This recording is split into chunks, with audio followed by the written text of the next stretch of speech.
Olá, eu sou o Guilherme Novaes, especialista em alocação do Banco do Brasil, e esse é o Carteiras Sugeridas de Maio. Desta vez eu tenho comigo Rafael Reis, nosso analista de investimentos do BBBI. Tudo bem, Rafael? Oi, Guilherme. Oi, pessoal. Isso mesmo, estamos de volta com as sugestões de investimentos em renda variável para o mês de maio. Mas antes, apenas comentar que abril foi o mês em que os mercados se movimentaram basicamente observando os desdobramentos do coronavírus ao redor do mundo. Na Bolsa, tivemos uma expressiva alta, pois apesar dos fortes impactos econômicos trazidos pela pandemia, os governos e bancos centrais anunciaram muitas medidas de alívio a empresas e famílias ao longo do mês.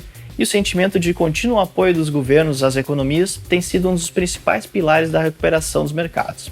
Mas vale lembrar que, apesar disso, a crise ainda está em andamento e o cenário requer cautela e seletividade maiores do que nunca.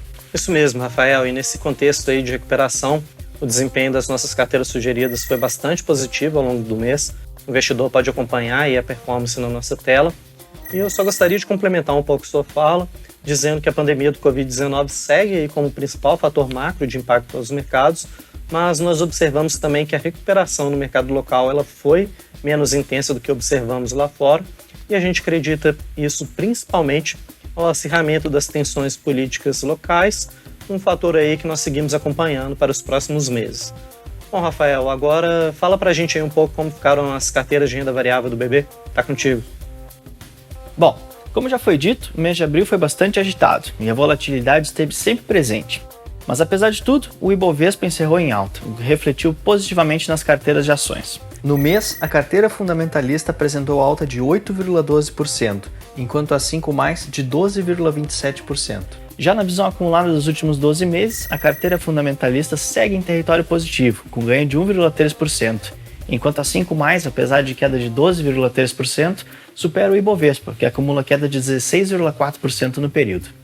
Independente de estarmos passando por um momento de forte crise global, é importante lembrarmos que o mercado sempre antecipa os ciclos econômicos. A forte queda ocorrida na Bolsa desde o final de fevereiro já antecipou os fracos resultados das companhias neste primeiro semestre, e a recuperação tem vindo antes mesmo da efetiva retomada econômica. Com relação à escolha de setores e empresas, continuamos com viés negativo para os setores ligados a serviços não essenciais, como o setor de aéreas, locadoras de veículos e vestuário. Em contrapartida, os setores de alimentos, as exportadoras, empresas diversificadas e com atuação em e-commerce ganham preferência, bem como aquelas que têm boa saúde financeira.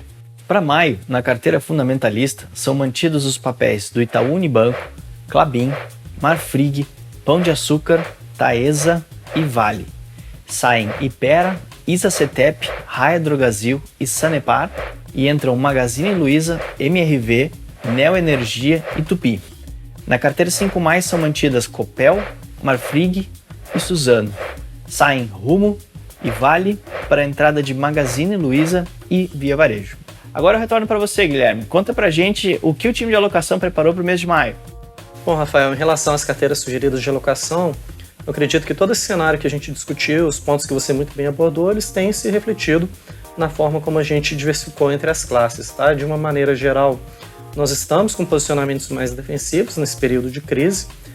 Na tela, os nossos investidores conseguem ver como estão as alocações para cada perfil, conservador, moderado e arrojado. E no nosso site, em um detalhamento maior, nós temos todos os documentos disponíveis, bb.com.br/carteira sugerida. Eu vou aproveitar aqui para falar um pouco dentro de cada classe, mais ou menos qual é o racional e como estão as nossas indicações de produtos. Começando pela renda fixa, nós seguimos com o nosso racional do mês anterior, onde a gente identifica que há prêmios interessantes tanto nos pré-fixados quanto nos títulos indexados à inflação, e seguimos preferindo os pré-fixados, dado o caráter mais curtos, os vencimentos mais próximos. A gente entende que esses prêmios eles estão bastante adequados, dado o nosso cenário base para a Selic.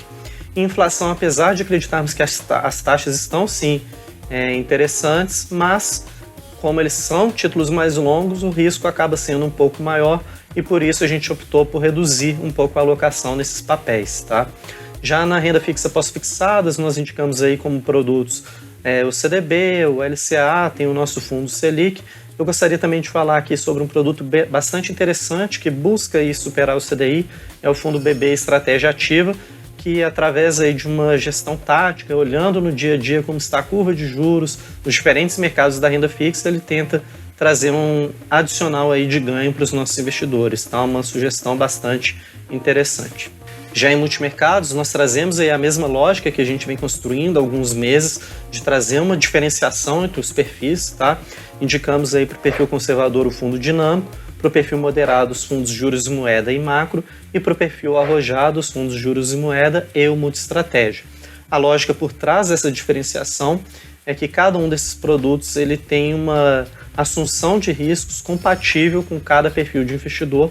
Então nós entendemos que essa escadinha, essa diferenciação é bastante benéfica e adequada para a tolerância a risco de cada perfil, tá?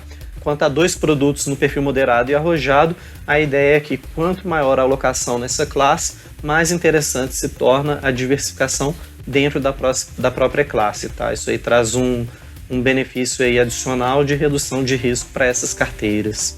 Entrando aí na renda variável, acho que o Rafael trouxe os principais pontos, eu não vou me estender nesse assunto. Eu só gostaria de lembrar que nós não indicamos essa classe para os clientes de perfil conservador e para aqueles que preferem a comodidade de investir em um fundo de investimento e ter um gestor fazendo todas as movimentações por você, nós temos aí 2 indicações nas nossas carteiras, são o fundo BB Ações Retorno Total e o fundo BB Ações Quantitativo. Os dois têm estratégia diferente, mas são 2 fundos aí de gestão ativa que buscam superar o índice e que nos últimos meses têm apresentado uma performance interessante. Vale a pena conferir, mais dados estão disponíveis na lâmina de cada um deles lá no nosso site de investimentos. Para finalizar com investimentos no exterior, nossa principal indicação é o fundo BB Ações Bolsa Americana. Ele tem como benchmark o S&P 500, que é um dos principais índices acionários dos mercados globais. E esse produto ele tem uma característica interessante, ele possui o que a gente chama de hedge cambial. Isso significa que todas essas variações que a gente vê aqui no dólar, elas não impactam na rentabilidade do produto. Então esse é o principal benefício, tá? A alternativa é o fundo BB Ações Globais BDRNV1, que ao contrário do Bolsa Americana, possui sim essa variação cambial, né? Ele não possui esse hedge e ele tem aí um importante papel para defender as carteiras em momentos de maior estresse de mercado. Bom, acho que nós abordamos bem aí nosso racional de alocação, nossas indicações de produtos, mas eu não poderia deixar de trazer aí uma ótima novidade para os investidores. Nós lançamos um novo fundo, carteira de investimento, e ele tem como principal característica já trazer no próprio produto toda essa diversificação que a gente discute aqui nos vídeos das carteiras sugeridas, tá? A estratégia dele tem uma semelhança muito grande com a nossa carteira de perfil moderado, tanto aí no nível de retorno que ele está buscando, quanto na assunção de riscos, e ele traz essa comodidade. Quando você faz a aplicação no produto, todas essas visões de cenário, alterações, perspectivas, o que está acontecendo no dia a dia, o gestor está lá já fazendo as adequações em cada classe de ativos para trazer essa conveniência para você. Vale a pena conferir, mais informações estão disponíveis lá no nosso site. Bom, para finalizar, Rafael, você tem aí algum recado final para os nossos investidores? É isso, Guilherme. Termino minha participação por aqui. Mas antes eu quero contar para o pessoal que está assistindo a gente que o Banco do Brasil alterou a taxa de corretagem de renda variável. Agora você pode investir no BB com a taxa a partir de R$ 4,90. Os detalhes estão todos lá na página bb.com.br/taxa zero. Confere lá. Um abraço! Valeu pela dica, Rafa, e muito obrigado também por sua participação. Esse foi o Carteiras Sugeridas de maio e voltamos no próximo mês com as análises e sugestões de investimento dos times de alocação e renda variável do BB. Até a próxima!